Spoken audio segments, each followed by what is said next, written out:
ছাত্র জনতার আন্দোলন গত 5 অক্টোবর সরকার পতনের পর থেকে অনেকটাই আত্মগোপনে রয়েছেন দেশের আলোচিত কন্টেন্ট ক্রিয়েটর তহিদউদ্দিন আফ্রিদি। তিনি ও তার বাবা মাই টিভির মালিক নাসির উদ্দিন সাথী বিরুদ্ধে হত্যা মামলার দায়ের করা হয়েছে। এই অবস্থায় আত্মগোপনে আছেন এই তারকা। তবে বিভিন্ন সূত্রে জানা গেছে সম্প্রতি গোপনে বিয়ে করেছেন তহিদউদ্দিন আফ্রিদি। বিয়ের খবর সামনে আসায় আবারও আলোচনায় এলেন তিনি। গত বুধবার 13 নভেম্বর রাত ও সকাল সামাজিক যোগাযোগ মাধ্যমে ছড়িয়ে পড়ে তহিদউদ্দিন আফ্রিদির বিয়ের ছবি। জানা গেছে তিনি বিয়ে করেছেন টিকটকার রাইসাকে। এতদিন রাইসার সঙ্গে প্রেমের সম্পর্কের কথা অস্বীকার করে আসছিলেন তিনি। তবে সেই রাইসার সাথেই আফ্রিদির বিয়ের ছবি সামাজিক যোগাযোগ মাধ্যমে ছড়িয়ে পড়েছে। ছবিগুলো কবে বিয়ে হয়েছে এই ব্যাপারে কোনো তথ্য পাওয়া যায়নি।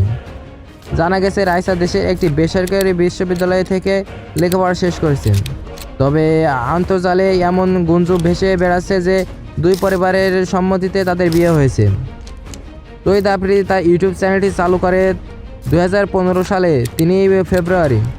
আর চ্যানেলটির সাবস্ক্রাইবার সংখ্যা প্রায় 63 কোটি। এখনও পর্যন্ত তহিদ আফ্রিদি ইউটিউব চ্যানেলে 208টি ভিডিও পোস্ট করেছেন।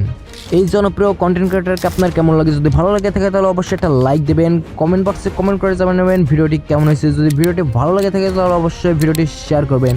এতক্ষণ পর্যন্ত আমি আপনাদের সাথে ছিলাম রাজ, আপনারা দেখছেন জাস্টিস ফিল্ম ফোকাস, ঢাকা।